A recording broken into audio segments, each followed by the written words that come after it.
सहितं कृष्ण चैतन्य देव श्री राधा कृष्ण पादान् सहगण ललिता श्री विशाखान्वितं च नमो विष्णुपादाय कृष्ण प्रेष्ठाय भूतले श्रीमते भक्तिवेदांत स्वामिनीति नामिने नमस्ते सरस्वती देवे गौरवाणी प्रचारिणे निर्विशेष शून्यवादी पाश्चात्य देशकारिणे नमो महावदन्याय कृष्ण प्रेम प्रदायते कृष्णाय कृष्ण चैतन्य नामिने गौरतिशे नमः हे कृष्णा करुणा सिंधु दीनबंधु जगत्पते गोपेश गोपिका कांत राधा कांत नमस्ते सप्त कांचन गौरांगी राधे वृंदावनेश्वरी रसभानुसुते देवी प्रणमामि हरिप्रिये वाञ्छा कल्पतरुभ्यश्च कृपा सिन्धुभ्येव च पतितानां पावनेभ्यो वैष्णवेभ्यो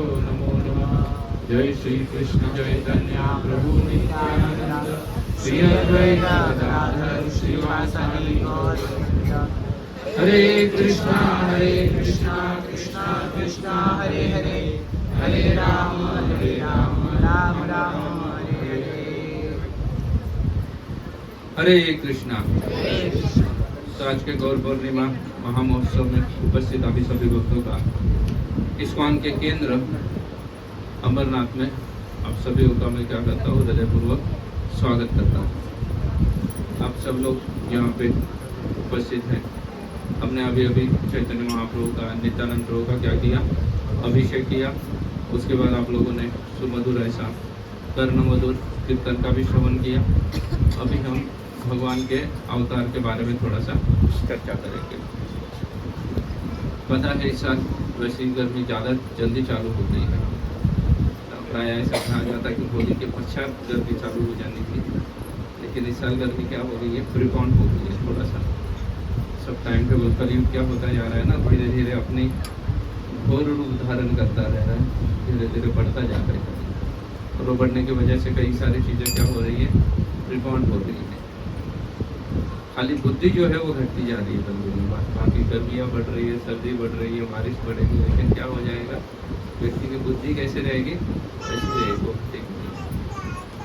तो भगवत गीता में भगवान कहते हैं, भगवत गीता में भगवान अपने जन्म के बारे में बोलते हैं। जन्म कर्म चमे दिव्यम दोनों वेति तत्वतः तत्व देहम पुनर्जन्म नैति मामेति सो अर्जुन। अर्जुन को बोलते हैं कि अर्जुन जो मेरे जन्म और कर्म का क्या जानेगा, उसको तत्वतः जानेगा। यो नो वेति तत्वतः तत्व देहम पुनर्जन्म। उसको पुनश्च यहाँ पे क्या नहीं करना पड़ेगा, जन्म धारण करने की आवश्यकता नहीं है। उसको पुनश्च जन्म धारण करने की आवश्यकता नहीं। अर्जुन को भगवान ये बोल रहे थे कि अगर कोई जानता है तो पुनश्च यहाँ पे जन्म धारण नहीं करना है। हम प्राय भौतिक संसार में जब जी रहे हैं ना, तो हम भगवान के आविर्भाव, तिरोभाव आदि का, भगवान का तो तिरोभाव नहीं होता, प्राकट्य और अप्राकट्य होते हैं। भगवान प्रकट होते हैं और क्या हो जाते हैं, अप्रकट होते हैं। इनके बारे में कोई इंटरेस्ट नहीं रखते थे, क्योंकि हमारा ये ऐसा सोच है कि हम यहाँ पे क्या हो जाएंगे, परमानेंटली रहने वाले हैं। कुछ भी हो जाए लेकिन हम परमानेंटली रहने वाले हैं। और उसके अनुसार लोग क्या कर रहे हैं, कई सारी चीज़ें बना रहे हैं। कई सारी चीज़ें बना रहे हैं, फ्लैट खरीद रहे हैं, घर बना रहे हैं, बैंक बैलेंस बना रहे हैं, लाइफ इंश्योरेंस पॉलिसी कर रहे हैं, सब कुछ करके रख रहे हैं। सिर्फ किसके लिए, हम यहाँ पे क्या रहने वाले हैं, परमानेंट रहने वाले हैं। हमें ये दुनिया छोड़ना नहीं है, ऐसा हम क्या है, हम सोच के चल रहे हैं। ये बहुत बड़ी मूर्खता है। इतनी बड़ी मूर्खता है नहीं, कलयुग में इतनी मूर्खता चल रही है कि लोगों में बुद्धि है नहीं। ऐसा मैं नहीं, भागवतम कह रहा है। भागवतम कह रहा है कि कलयुग के लोग कैसे हैं, बुद्धिहीन है। मंद सुमंद मतयो मंद भाग्य तिबद्धते। भागवतम कहता है प्राय न अल्पायु। हमारी आयु कैसे रहेगी, प्राय अल्पायु है। दीर्घायु है आपने से कोई बोल सकता है कि 100 साल तो मैं जी लूंगा, कोई बोल सकता है? मैं नहीं बोल सकता। 100 साल वगैरह जीना तो बहुत दूर की बात है। आप बोलोगे मेरी हस्तरेखा वगैरह दिख रही है कि मैं 100 साल जीऊँगा, कुछ हस्तरेखा ज्योतिष विधिश कुछ नहीं करने वाला है कलयुग। ना सिंह राशि के लोगों को भी कुत्ते दौड़ाते हैं, ये कलयुग का हाल है। ना उसका राशि रहेगा क्या, सिंह, नाम में भी क्या लगेगा, सो एंड सो सिंग। और डर किससे रहा है? कुत्तों से डरता है घर में जाते वक्त, वो अपने गली के कुत्तों से भी डर रहा है वो। ये क्या है? ये हाल है कलयुग से लोग। तो ऐसे कलयुग के लोगों के लिए भगवान क्या करते हैं? आसान तरीका बताने के लिए प्रकट होते हैं। तो भगवान जब प्रकट होते हैं तो भगवान बोलते हैं कि मेरे जन्म और कर्म दोनों भी क्या है? दिव्य है। भगवान का जन्म और कर्म दोनों भी दिव्य है। हमारा दोनों दिव्य नहीं है। हमारा ना जन्म दिव्य है और ना ही कर्म दिव्य है। कई कबार तो हम माँ बाप को इतना परेशान करते हैं कि वो सोचते हैं कि इसको जन्म ना देते तो अच्छा होता है। जो हमारे जन्म के ऊपर क्या बांटते हैं? मिठाइयाँ बांटते हैं, बर्थडे पार्टी सेलिब्रेट करते हैं। एक समय के बाद क्या सोचते हैं वो लोग? ये जन्म ना लेता तो क्या होता था? अच्छा होता था। बहुत बार बच्चा इतना बदमाशी करता है कि माँ बोलती है कि तुझे मार डालोगे जान से। बोले तूने क्या कर दिया है? जीने नहीं दे रहा है तू करके। यह हमारा जन्म का परिस्थिति। हमारा ना जन्म में कोई दिव्यता है और हमारे कर्मों की भी कोई दिव्यता नहीं। कोई ऐसा बड़ा कार्य करते हैं हम लोग? नहीं करते। हमारे जितने सारे कर्म हैं वो सभी के सभी इंद्रिय तृप्ति से संबंधित रहते हैं। कोई भी दिव्य ऐसा कार्य नहीं करते कर दिया है कोई दिव्य कार्य आपने नहीं करके कोई दिव्य कार्य करने नहीं सीखते। और कोई दिव्य कार्य करेंगे भी या कुछ करने निकलेंगे तो उसको शास्त्र सम्मत नहीं करेंगे, शास्त्र के विपरीत करने निकलेंगे। कार्य तो करने निकले लेकिन कैसे करेंगे? शास्त्र विपरीत करेंगे। अब आप देखिएगा महाराष्ट्र में दो प्रसिद्ध देवस्थान है, प्रसिद्ध धर्म क्षेत्र है या कई सारे हैं, उसमें से 2-3 प्रसिद्ध हैं जो भगवान से संबंधित है। एक है पंढरपुर धाम, श्रीधाम पंढरपुर, जहाँ पे भगवान विठ्ठल आए हुए हैं, भगवान कृष्ण स्वयं खड़े हैं वहाँ पे। और दूसरा क्या है? श्रीधाम नासिक है, जहाँ पे कौन है? यहाँ पे कौन है? कौन खड़े हुए हैं वहाँ पे? रामचंद्र जी है। रामचंद्र जी साक्षात आए हुए हैं वहाँ पे। रामचंद्र से चरण स्पर्श से वो भूमि क्या हो चुकी है? पावन हो चुकी है। लेकिन ये दोनों को मिला के साल में जितने लोग नहीं आते हैं ना, उससे ज्यादा लोग 1 महीने में शिरडी में आ जाते हैं। हम देख लेना, आ जाते रह जाते हैं। ये रियलिटी है। वहां पे पहुंच जाते हैं। तो कर्म कुछ करने निकले भी तो कैसे करते हैं? शास्त्र सम्मत कर्म नहीं करेंगे तो हमारा कर्म भी दिव्य नहीं है। लेकिन भगवान का जन्म और कर्म क्या है? दिव्य है। भगवान की हर चीज दिव्य है। उनका जन्म दिव्य है, उनका कर्म दिव्य है। और भगवान के इन जन्म और कर्मों को कोई तत्व इसका समझ लेता है। व्यक्ति तत्वतः कोई इसके तत्वों को समझ लेता है तो क्या बोल रहे भगवान? उसका पुनश्च जन्म नहीं होगा। यहाँ इस भौतिक संसार में उसका पुनश्च नहीं जन्म होगा। वो आध्यात्मिक लोक को प्राप्त कर सकता है, बहुत ही आसानी से आध्यात्मिक लोक को प्राप्त कर सकता है। समस्या है कि उसका क्या समझने की? उसके तत्वों को समझने की, भगवान के जन्म के और कर्म के। बहुत बार तो लोग भगवान के जन्म और कर्म को दोनों को नहीं समझते, उसके तत्वों को नहीं समझते। हाल ही में आपने कुंभ मेला देखा होगा ना? कई सारे जटाधरी बाबा देखे होंगे जो आए थे कुंभ में स्नान करने के लिए। आपने से भी कुछ लोग गए होंगे कुंभ में स्नान करने के लिए। तो वहाँ जटाधरी बाबा आए थे। वो बाबा क्या कर रहे हैं? वो बाबा अलग अलग प्रकार का नशा कर रहे हैं। बोलते शिव जी का क्या है? ये शिव जी करते थे तो इसलिए हम भी क्या करेंगे? ये चीज़ करेंगे। तो फिर वो उनके कर्म को समझ रहे क्या? शिव जी के नहीं समझ रहे। कोई शिव जी के कर्म को नहीं समझना है।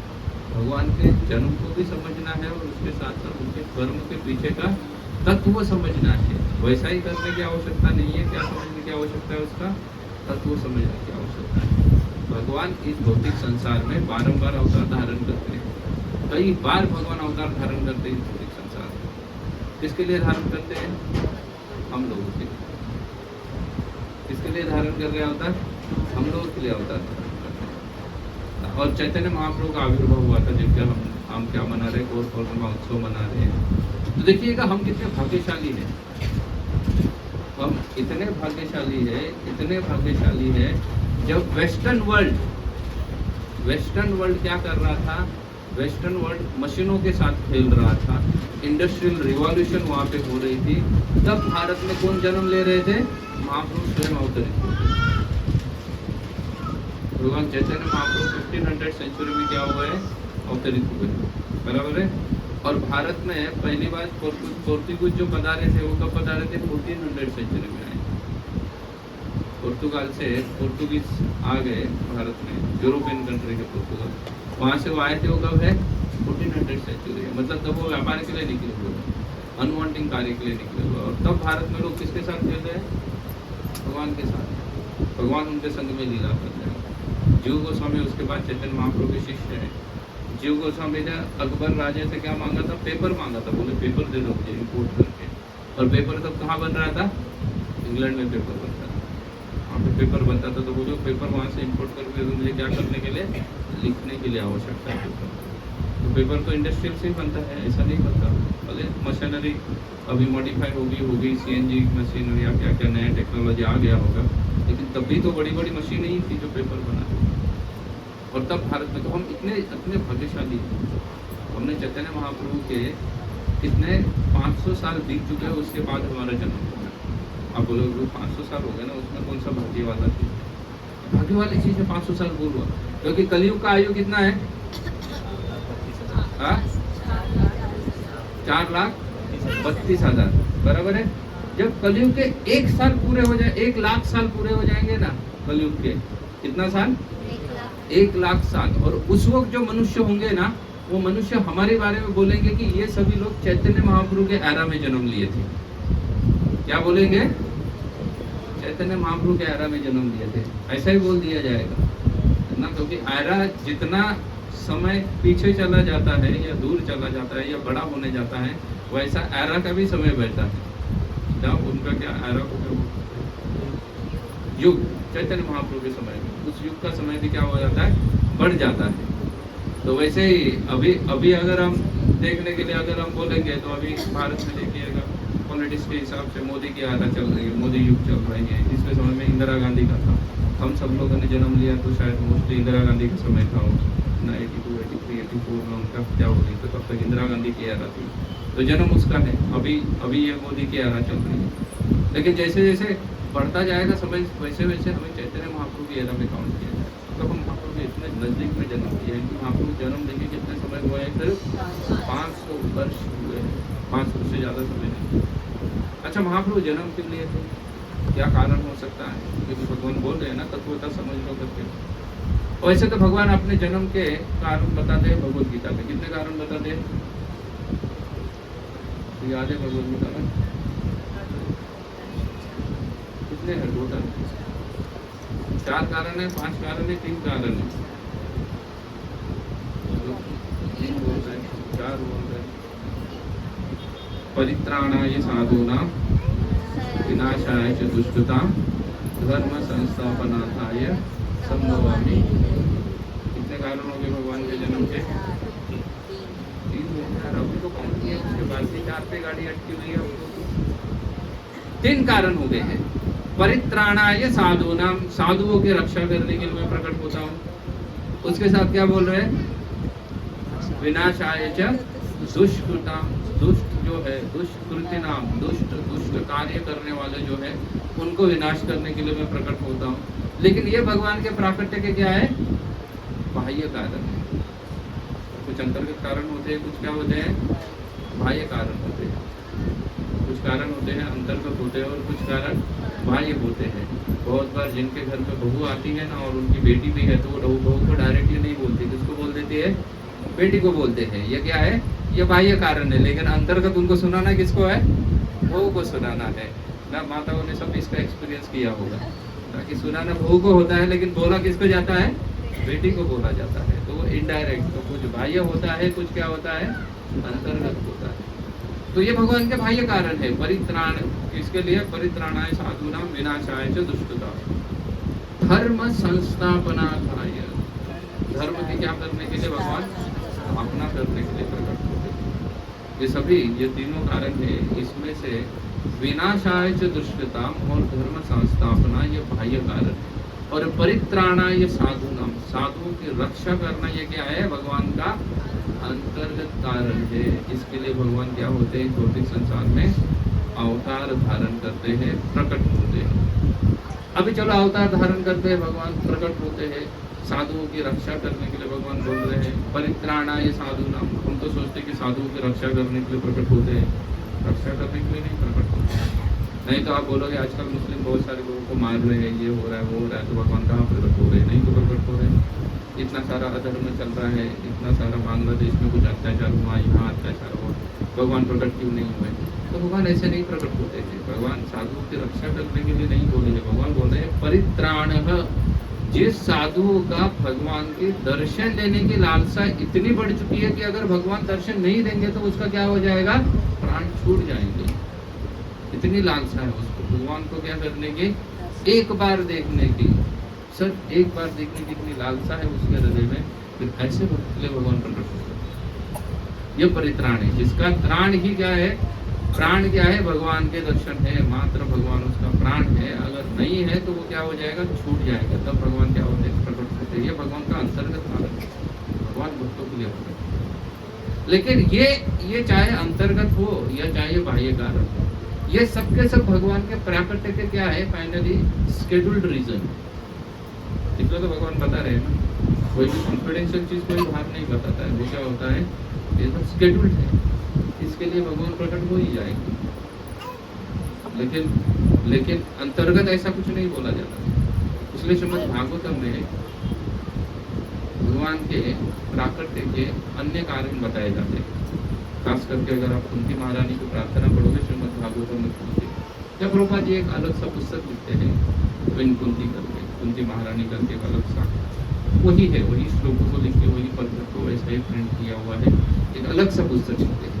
तो हमें कुंती देवी बोलती है कि आप क्या है? युधिष्ठिर जैसे भक्तों के कल्याण के लिए प्रकट होते हो। ये अंतर्गत कारण बता दिए और बाह्य कारण। इसलिए भगवान ने वो डिक्लेयर नहीं किया। भगवान अपना स्टेटमेंट को क्या नहीं करने वाले? बोलने वाले नहीं है, सबको नहीं बताने वाले। लेकिन कुंती महारानी बोल रही है कि आप किसके लिए प्रकट हो रहे हो? युधिष्ठिर जैसे भक्तों के कल्याण के लिए आप क्या होते हो? प्रकट होते हो।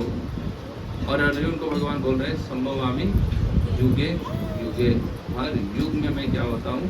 प्रकट होता हूँ। किसके लिए? जीवात्मा के लिए। तो वैसे ही कलयुग में चैतन्य महाप्रभु प्रकट हुए थे 1500 सेंचुरी में, 1500 शतक में प्रकट हुए थे। लगभग आज से कितने साल बीत चुके हैं? 500 साल बीत चुके हैं। महाप्रभु प्रकट फाल्गुन मास की पूर्णिमा के दिन महाप्रभु क्या हुए थे? भगवान स्वयं कृष्ण प्रकट हुए थे। लेकिन किस लिए प्रकट हुए थे? कृष्ण के जैसे है क्या वो? तो नहीं। श्रीमद् भागवतम कहता है ना, कृष्ण वर्णम दुषा कृष्ण सांगो पांगा सपार्षद यज्ञ संकीर्तन प्रायो भजंती सुमेधसा। भगवान प्रकट तो हुए थे, लेकिन कैसे? बोले कृष्ण है, लेकिन उनका वर्ण कैसा है? दुषा। दुषा मतलब अंग कांति कैसी है? अकृष्ण है, कृष्ण के समान अंग कांति नहीं है। कृष्ण का अंग कांति कैसे है? तो बोला जाएगा कृष्ण के जो अंग है वो कैसा है? श्यामल वर्ण के है। भगवान श्यामल वर्ण का उनका अंग कांति है। लेकिन इनका कांति कैसे है?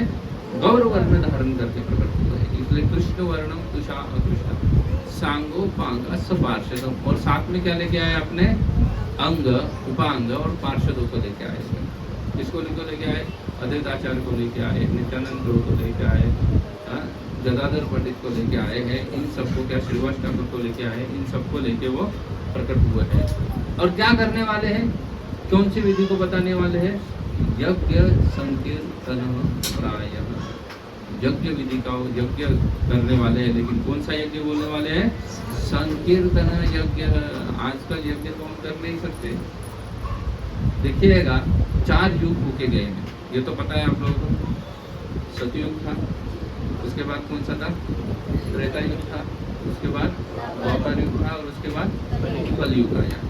अभी हर युगों में व्यक्ति के प्रकृति के अनुसार, क्योंकि कलयुग में तो मंद सुमंद मत युग, हमारा मंदी भी उतना ये नहीं है, ठीक नहीं है।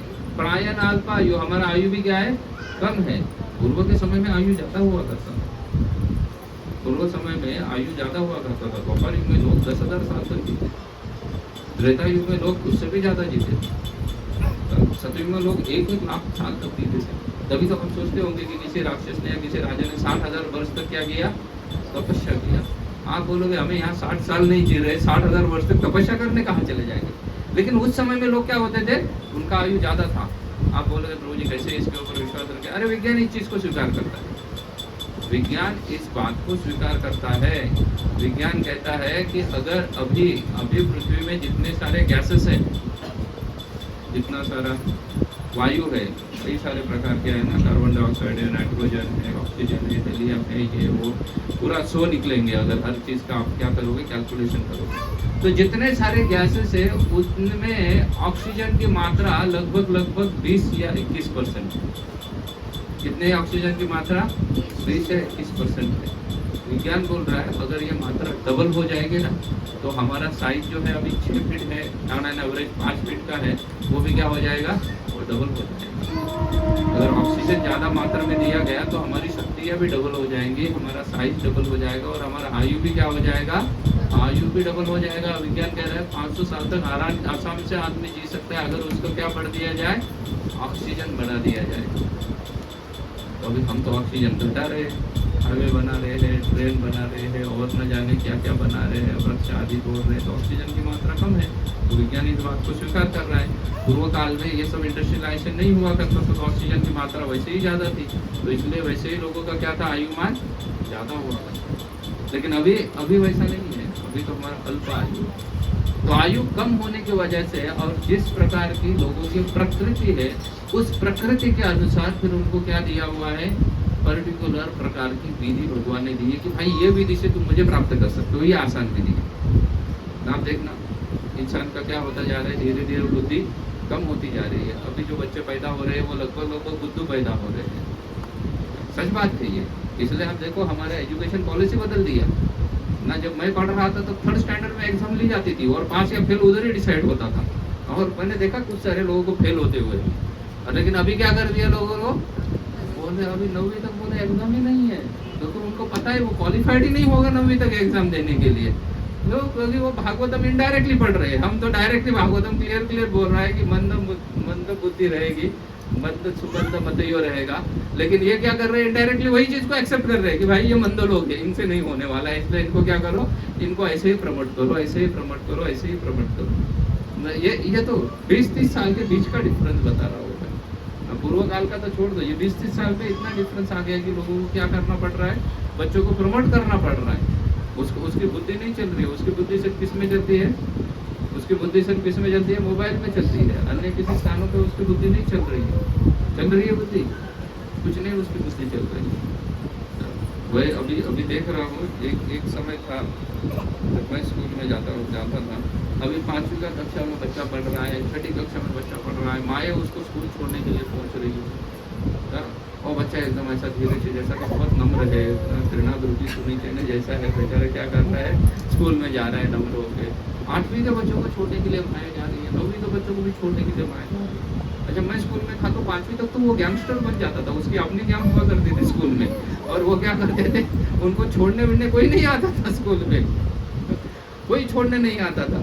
आजकल पेरेंट को बुला रहे हैं और बता रहे भाई आपका बच्चा पढ़ नहीं रहा है। पेरेंट को तो बता रहे तो तू क्या कर रहा है, तुझे क्यों रखा था, टीचर को रखा है क्यों, पढ़ाने के लिए तो रखा है, लेकिन वो किसको बुला के बता रहे, पेरेंट को बुला के बता रहे। एक समय था जब स्कूल में घटी हुई घटना का बच्चा कभी स्कूल में घर में जाके नहीं बताता था, क्योंकि उसको पता है स्कूल में मार मिला, ऐसा अगर घर में बताएगा तो घर में क्या हो जाएगा, और मार मिलेगा। और अभी के पेरेंट्स अगर टीचर ने मारा तो पूछने के लिए जाते हैं भाई क्यों मारा करके हमारे बच्चे को। और एक समय मैं स्कूल जाता था तो पेरेंट बोलते थे टीचर को कि इसको थोड़ा क्या करो, इसकी थोड़ी ज्यादा धुलाई करो करके, तब ये जाके सुधरेगा करके। ये हालत है कलियुग की, समझ ही नहीं रहा है कि कहाँ चल रहे हैं लोग, मंद बुद्धि हो गए हैं। तो फिर ऐसी परिस्थिति में भगवान भी हमें कोई डिफिकल्ट सा रास्ता नहीं बताए। कल सब सतयुग था तो भगवान ने बोला था कि भाई हमें प्राप्त करने के लिए क्या करना पड़ेगा आपको, कृतयुग है इसलिए ध्याय तो हो विष्णु, ध्याय तो विष्णु। सतयुग है तो इसमें क्या करो, विष्णु का ध्यान करो, जंगल में जाओ, पेड़ के नीचे बैठो। अभी जंगल में भी जाओगे तो पेड़ ढूंढना पड़ेगा, ऐसी अवस्था है, पेड़ भी नहीं मिल रहे। वहाँ पे जाके क्या करो, तपस्या में बैठो। तपस्या के भी कई सारे नियम है, ज़्यादा ऊंचा आसन पे नहीं बैठना है, ज़्यादा नीचा आसन पे नहीं बैठना है, मृग चर्म के ऊपर बैठना है, व्याघ्र चर्म के ऊपर बैठना। अभी बाघ का चर्म कहाँ से ढूंढ के लेके आओगे बोलो तो? बाघ को देखने के लिए नहीं मिल रहा है, बाघ का काउंटिंग चल रहा है, जितना इंसानों के ऊपर जितना एफर्ट नहीं डाला है उससे ज़्यादा कहाँ पे एफर्ट डाला जा रहा है, टाइगर प्रोटेक्शन के लिए डाला जा रहा है। हर टाइगर का दिन भर में उसने क्या किया, उसका पूरा क्या किया जाता है, हिसाब रखा जाता है। उसके गले में एक पट्टा पहना के उसमें कैमरा रहता है, वो क्या खा रहा है क्या नहीं खा रहा है, हर चीज का क्या है हिसाब है। उसका उम्र कितना हो गया, उसको डोसेस पता नहीं, पोलियो आदि या जो भी डोसेस होंगे वो टाइगर को पकड़ पकड़ के दिए जाते हैं, जबरदस्ती दिए जा रहे हैं उसको ये सब डोसेस। तो जंगल में रहने वालों का ये हाल है, तो हमें जंगल कहाँ से अलग से उपलब्ध हो, कहाँ से व्याघ्र जन्म उपलब्ध हो, और आयु भी तो नहीं है सब करने के लिए, ध्यान जाके करने के लिए आयु भी नहीं। आजकल बहुत सारी संस्थाएं बोलती है ध्यान लगाओ ध्यान लगाओ। अरे ध्यान क्या लगाओ, 2 मिनट ध्यान लगाने से हो जाएगा, ध्यान हो जाएगा? नहीं, मैं एक ध्यान संस्था में गया था। ध्यान लगाने वाले संस्था में क्या है, लोग आंख बंद के बैठ जाते हैं और फिर धीरे धीरे क्या करते हैं, आंख खोल के बीच बीच में अपना मोबाइल घूमते रहते हैं।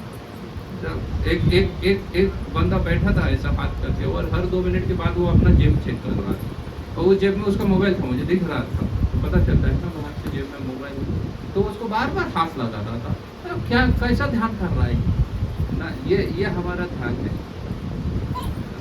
पूर्व काल में ऐसा कहा जाता था ना, उठने के बाद क्या करा मध्य वस्ती रश्मि करा मध्य सरस्वती ना प्रभाते कर दर्शनम, ऐसा बोला जाता था। अभी ऐसा कोई नहीं बोलता है। अभी क्या ना, मोबाइल मध्ये वस्ती लक्ष्मी, मोबाइल मध्ये सरस्वती प्रभाते, मोबाइल दर्शनम।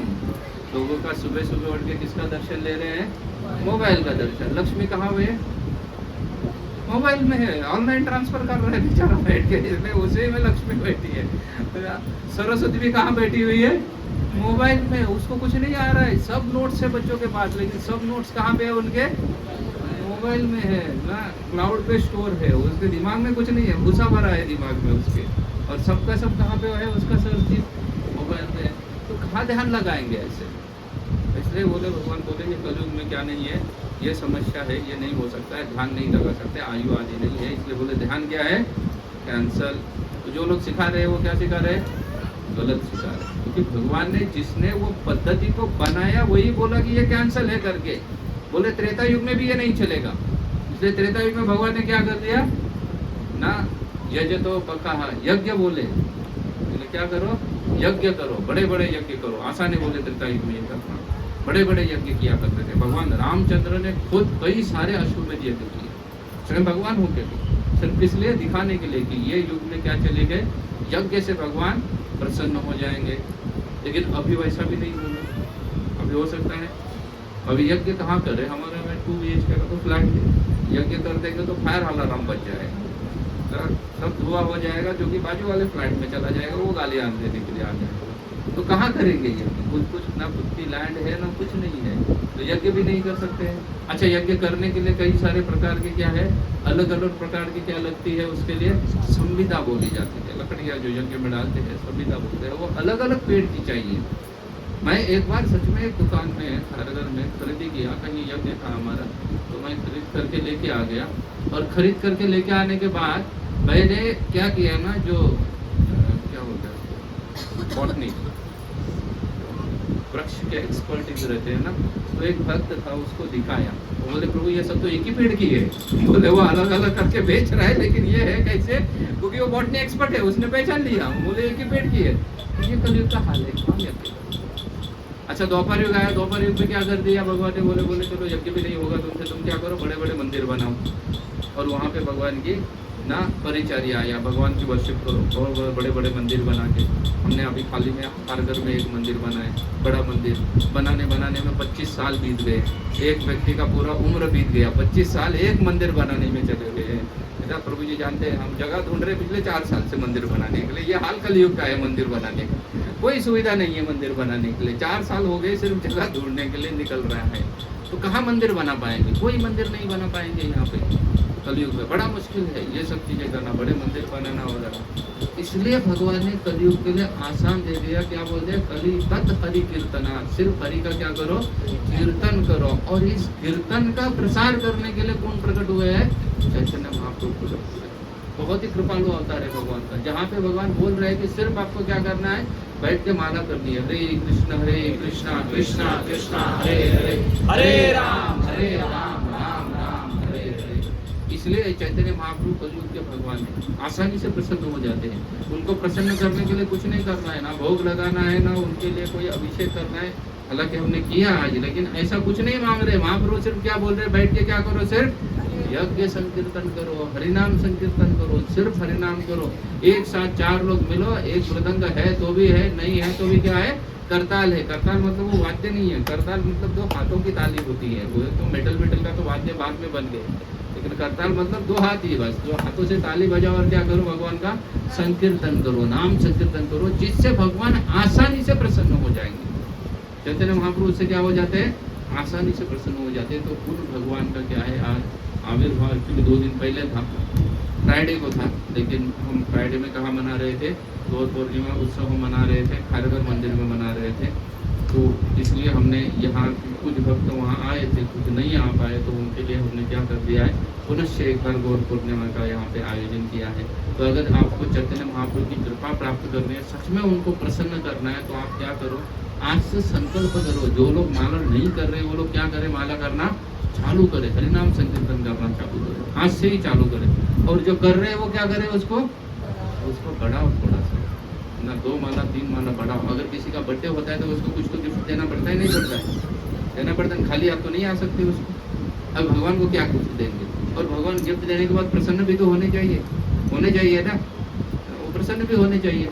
कॉलेज में लड़का पढ़ रहा है, उसको आप लेके जाके दे दिया डॉल, बोले ये ले डॉल, और खेल रहे हैं, 20 साल का लड़का है, वो उसको खुश होगा ये गिफ्ट से, बोले क्या बेकार का गिफ्ट उठा के लेके आए, ये डॉल लेके आए मेरे लिए, अब ये उम्र रही क्या डॉल के साथ खेलने की। तो वैसे ही महाप्रभु को क्या प्रसन्न है, ये सबसे आसान तरीका है कि आप क्या करो, हरिनाम लेना चालू करो, ये गिफ्ट उनको दे दो। आज अभी दर्शन खुलेंगे और भगवान को आप प्रार्थना करना, उनको प्रॉमिस कर रहा कि मैं क्या करूंगी, क्या करूंगा, भगवान का माला जप करूंगा। अगर नहीं कर रहा हो तो क्या चालू करूंगा, और जो कर रहे हैं तो क्या करेंगे, बढ़ाएंगे, माला बढ़ाएंगे। ठीक है, हरे कृष्णा। श्री चैतन्य महाप्रभु आविर्भाव महामहोत्सव की, श्रील प्रभुपाद की। हरे कृष्णा कृष्णा कृष्णा हरे हरे।